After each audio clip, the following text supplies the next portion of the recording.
जब मैं क्वेश्चंस पे जाती हूँ 2 एलिमिनेट हो जाते हैं और 2 में मैं कंफ्यूज हो जाती हूँ। सही ऑप्शन कैसे आइडेंटिफाई करूँ? There are two close options for a particular question and एक ऑप्शन जब मैंने मॉक एनालिसिस करवाया तो मैं स्टूडेंट्स को बोलता हूँ देखो ये रीजन लिखना। मुझे फील होता है वहाँ पे स्टूडेंट की मेहनत ही नहीं होती है।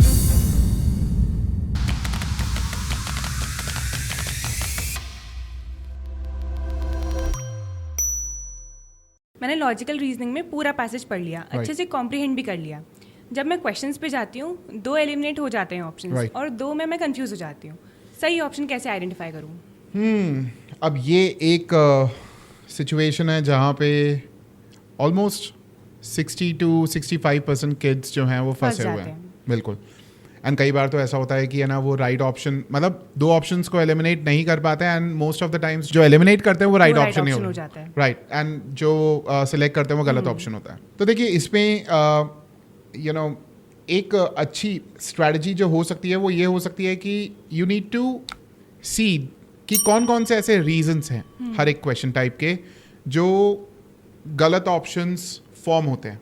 अब एक person since I make questions as well तो मैं आपको अपने एक्सपीरियंस से बता सकता हूँ कि जो बाकी लोग भी मॉक सेट करते हैं अब उनके पास 2 चॉइसेस है, या तो वो मॉक को डिफिकल्ट बनाए या फिर मॉक को सिंपल बनाए। ठीक है, मतलब सिंपल या फिर इजी टू मॉडरेट के बीच में बनाए। तो अब अगर उनको मॉक डिफिकल्ट बनाना होता है तो उनके पास क्या चॉइसेस होती है? ऑप्शंस को बड़ा क्लोज रखो। ठीक है, एंड 4 ऑप्शंस जो होते हैं वो चारों ऑप्शंस में कुछ ऐसे ऐसे वर्ड्स होंगे जो पैसेज से लिए हुए होंगे। तभी तो जब स्टूडेंट पढ़ता है उसको लगता है यार ये भी पैसेज में दिया हुआ है, ये भी पैसेज में दिया हुआ है, कुछ ना कुछ है। So that is about those questions जो डिफिकल्ट होते हैं। इजी टू मॉडरेट क्वेश्चंस कैसे होते हैं? आपने देखा होगा आपके पास भी स्टूडेंट्स आते हैं, मेरे पास भी स्टूडेंट्स आते हैं। They generally come up with 1 query that I was able to eliminate 2 options. 2 options मेरे पास रह गए। अब इसमें से जो मैं एलिमिनेट करता हूँ या करती हूँ वो usually wrong option correct option जो है वो एलिमिनेट हो जाता है। तो यहाँ पे उस पर्टिकुलर पर्सन ने क्या किया? उस पर्टिकुलर पर्सन ने 2 ऑप्शंस को ईजी बनाया। सम स्टूडेंट्स से कि sir I am able to eliminate 2 options. फिर मेरे को थोड़ा सा है ना अजीब लगता है क्योंकि मैं एक क्वेश्चन सेट करने के पॉइंट ऑफ व्यू से, जो पर्सन क्वेश्चन सेट करता है उसके पॉइंट ऑफ व्यू से सोच रहा हूँ, तो मुझे फील होता है वहाँ पे स्टूडेंट की मेहनत ही नहीं होती है। वो options they were anyway made to be eliminated. आपको तो उन 2 ऑप्शंस के साथ जगल अप करना है। तो अब वही चीज जो वो पर्सन 4 ऑप्शंस के साथ कर रहा था, वर्ड्स जो थे वो पैसेज से ले रहा था, अब उसने बस वो 2 ऑप्शंस के साथ किया। अब होता क्या है इसमें कि जो इनकरेक्ट ऑप्शन होता है उसमें वो वर्ड्स होते हैं जो पैसेज में होते हैं। ओके। एंड जो राइट ऑप्शन होता है it has different words but same असेंस। ये एक ऑप्शन ट्रैप होता है। For example main idea question है, ठीक है, तो मेन आइडिया क्वेश्चन में आपने 2 ऑप्शंस को एलिमिनेट किया, या लेफ्ट विद 2 ऑप्शंस। जो इनकरेक्ट ऑप्शन होगा it will have a lot of words from the passage, तभी तो आप उसको चूज करोगे, अदरवाइज वो ट्रैप कैसे बनेगा? एंड जो राइट ऑप्शन होगा it will have the same essence as given in the passage but words अलग होंगे। लाइक सिनोनिम्स हो सकते हैं, और maybe another way of writing the same thing. Okay.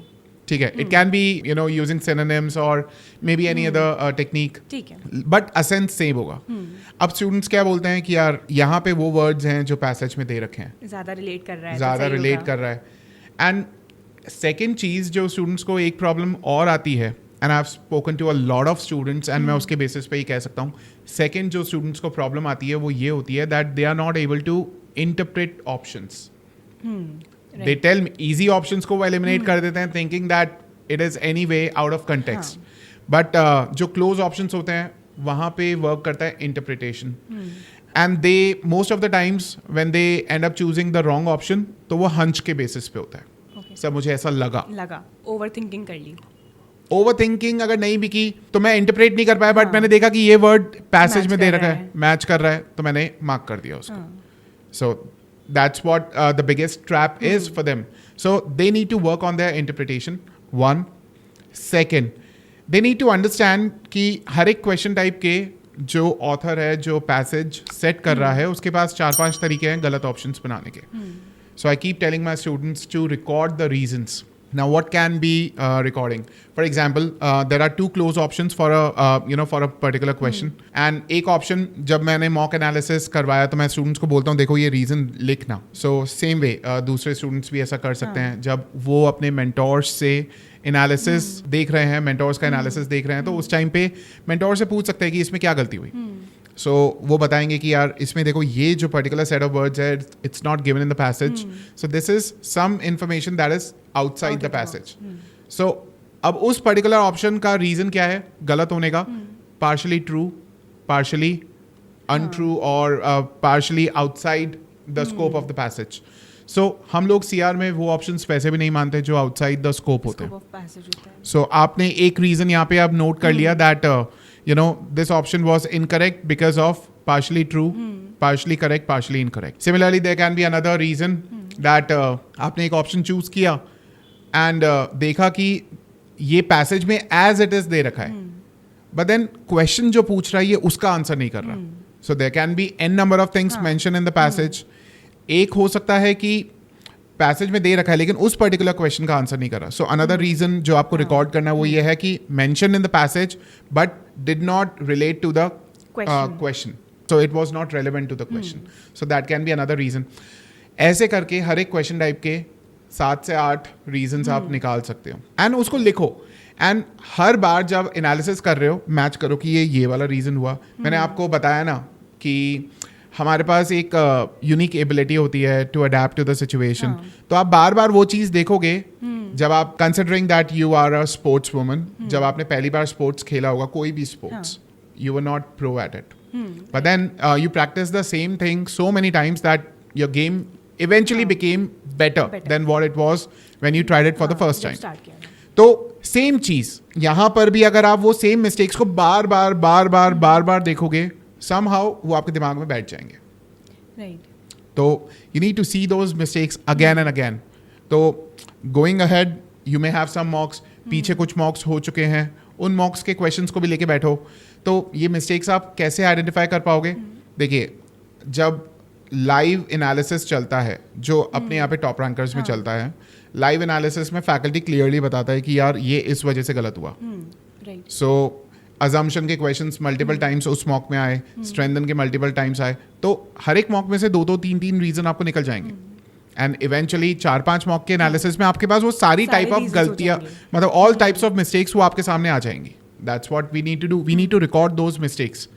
एक छोटी सी कॉपी आप मेंटेन कर सकते हो एंड देख सकते हो कि इसमें ये वाली गलती हुई, इसमें ये वाली. इवेंचुअली आपका इंटरप्रिटेशन भी अच्छा होगा उससे. ठीक है, तो इसमें से मतलब बच्चे को जो करना है दैट इज गलत जो ऑप्शन है उसका रीजन आइडेंटिफाई करना प्लस रिकॉर्ड करना है. होता क्या है कि स्टूडेंट सुन के क्लास से बाहर जाता है फिर भूल जाता है. I mean if I were to talk about me, मैं भी अगर कोई काम करता हूँ, सो आज भी अगर मैं क्वेश्चंस बनाता हूँ, मेरे पास खुद की एक कॉपी है जिसमें मैं टाइप ऑफ क्वेश्चंस लिख के रखता हूँ क्योंकि मैं भी भूल जाता हूँ. So I need to record it and when I am recording it I am ensuring कि आगे जब भी मेरे को जरूरत पड़े नए टाइप के क्वेश्चंस बनाने की तो फिर मैं कर सकें. एग्जैक्टली. और वैसे भी एक चीज होती है कि बच्चा कब तक ही रिटेन कर पाएगा. आज तो मुझे फ्रेश है बट नेक्स्ट मॉक तक नहीं पता रहेगा. मैं आपसे पूछता हूँ कार्तिका, आपने 4 दिन पहले ब्रेकफास्ट में क्या खाया था? नहीं याद है ना. तो मैंने कल रात को डिनर क्या किया वो याद हो सकता है, बट देन 3 दिन पहले डिनर क्या किया था वो याद नहीं है. सो हम लोग भूल जाते हैं चीजें and only when it is recorded और हम उसको बार बार देखते हैं तो वो हमारे दिमाग में फिट हो जाती है. एग्जैक्टली. और बच्चे ये भी करते हैं कि अच्छा सही ऑप्शन है और ये इसलिए सही है, ये देख के आ जाते हैं, बट गलत क्यों है ये कभी नहीं देखते हैं. एग्जैक्टली. तो जब एनालिसिस करना है तो चारों ऑप्शंस का एनालिसिस करना है. Even though you were able to eliminate 2 options on your own, फिर भी उसका एनालिसिस सुनने में क्या जाता है. अगर फैकल्टी ने, मेंटोर ने भी आपको बताया वही रीजन जो आपने सोचा था, you should pat yourself that you did a wonderful job. अगर कोई और रीजन बताया so you get another reason कि भाई इस वजह से भी ऑप्शन एलिमिनेट हो सकता है. So always listen to, may be आप जब एनालिसिस देखते हो you have option to increase the speed of the video, तो वैसे करके देख लो, बट देखो चारों ऑप्शंस का करो एंड आस्क योरसेल्फ व्हाई, कि अगर गलत है तो गलत क्यों है और सही है तो सही क्यों है. राइट. ओके.